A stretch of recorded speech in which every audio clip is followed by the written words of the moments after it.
Hello and welcome to this video. I'm going to show you here how to correctly confirm shipments, making sure that your valid tracking details metrics will stay green.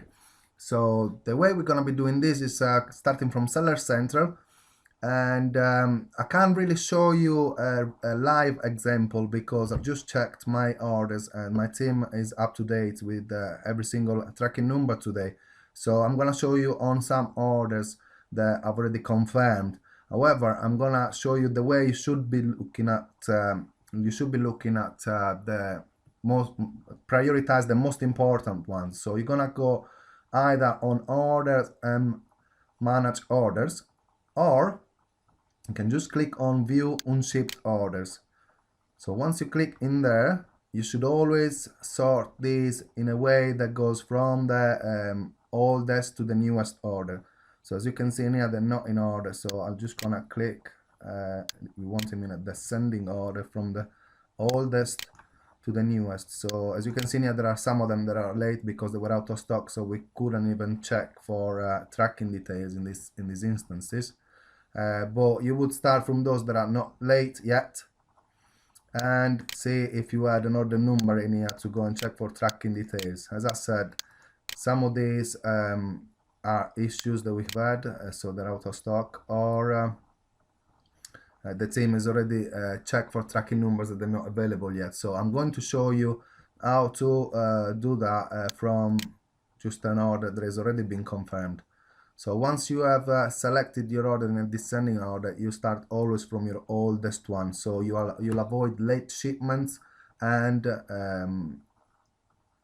you keep your metrics in good standing. So if you don't have a tracking number after 2 days of placing the order, you should be contacting the supplier, sending an email, and depending also on the lead time that you've got on the item. Let's say that you've got 4 days lead time. So if after day 2 you don't receive a tracking number, I suggest you that on day 3 you send a quick email to the supplier or quick chat and ask them, the whereabouts of your item, when it's going to be shipped. So you are putting a little bit of pressure on them, and you are ensuring that by day 4 you will have a tracking number from your supplier and your metrics will be in good standing. So as I said, my team is up to date with this, so I'm going to go through an order that has already been shipped.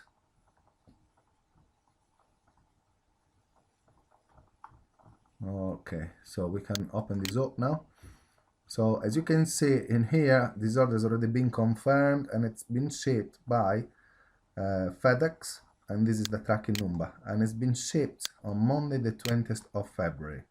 So there is always a lot of confusion on what should I put for the ship date, and after a lengthy conversation with Amazon, they advise that you should always be putting the first information that appears on the website of the carrier. So in this case, I'm gonna copy the tracking number and show you what I mean. So go to FedEx tracking, and we're going to put that tracking number. All right, reload and track.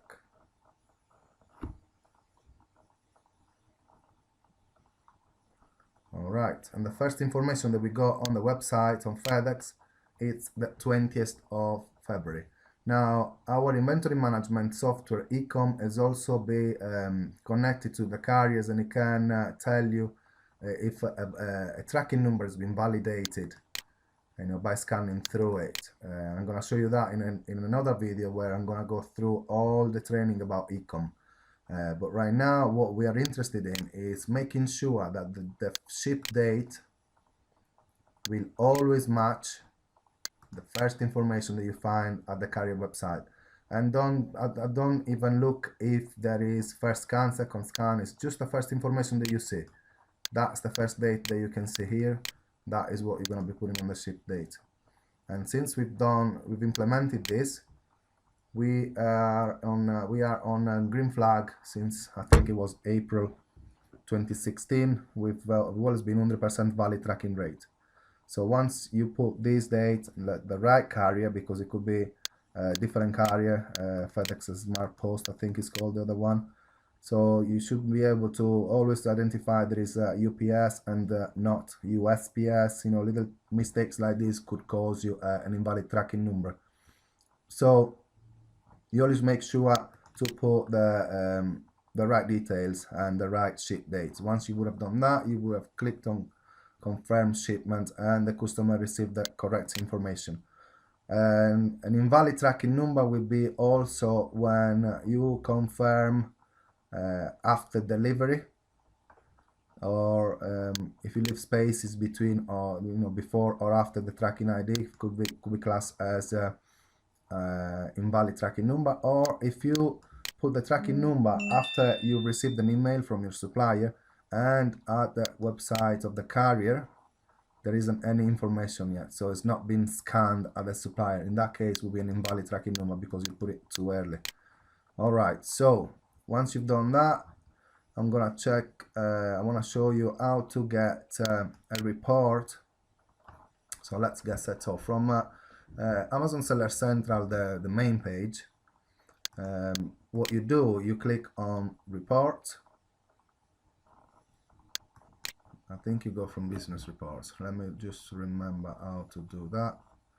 You want to go on account health. So you click on over on performance and you go on to account health and click on the performance metrics. And what you want to be doing is going into the valid tracking details. As you can see, we are at 100% in our category, just applying this process.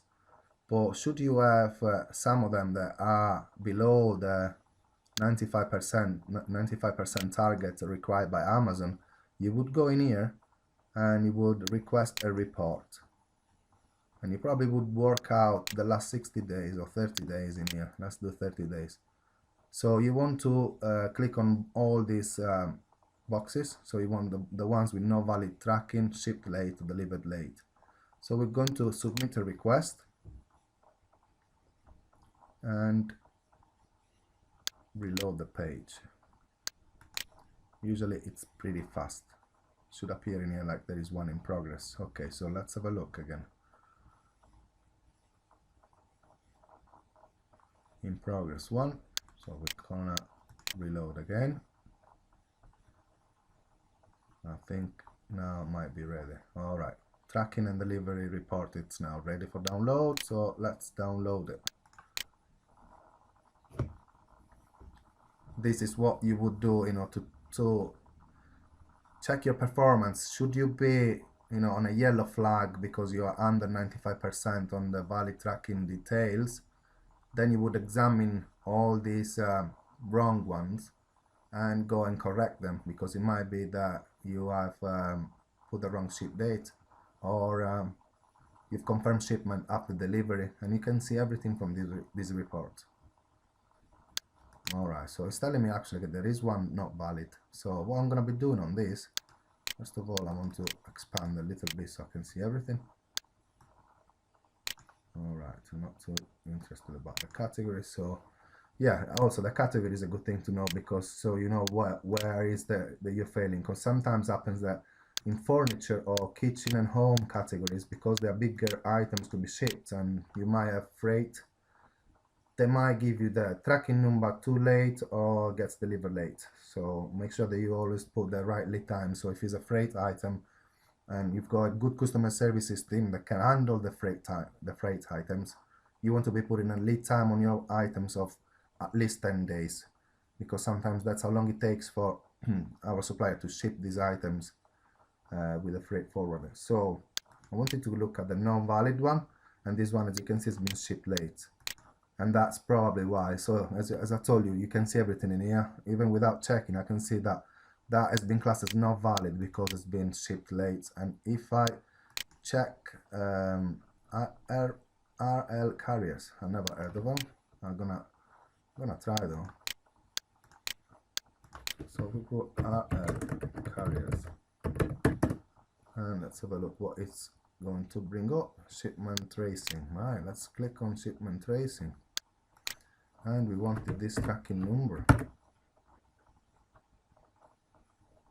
And then we're going to check that order number into Amazon. It's ordered already. It's me losing it. In the meantime, this is loading.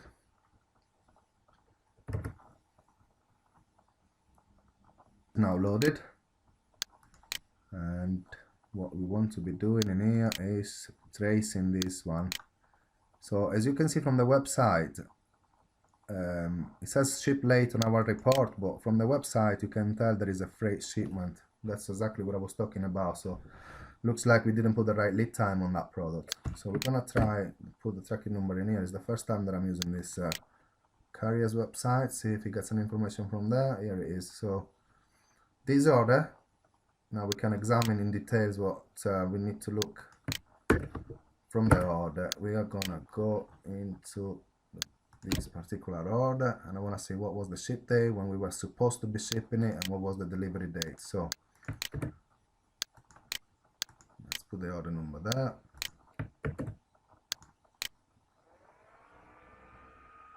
Alright, so this order was ordered on the 1st of January by the look of it, and it should have been shipped by January the 10th. Yeah, it was picked up on the 19th. So our ship date should be the 19th. In fact, is here, but we should have been shipping that from the 11th to the 12th, and the order was placed on the 1st. Sorry, on the 5th. So we probably would have had 5 or 6 days lead time on that. What has been shipped when after it should have been delivered. And that's how I got that invalid tracking. So it's basically because it's been shipped late and delivered late that is going as no valid tracking number. But if you look at the matrix, it's not affected in that case because it's still 100%. However, that is the reason, because it was late. The tracking number is actually correct, as you can see. So this is how you keep your an eye on your metrics to make sure that you are above 95%. So make sure to always check on the carrier's website, and you always put the ship date with the first information that you find on the carrier website. Don't even look at what it says in here. If you can see that it's got some writing and you know it's been recorded at the website. So I hope you help, and I'll see you in the next video.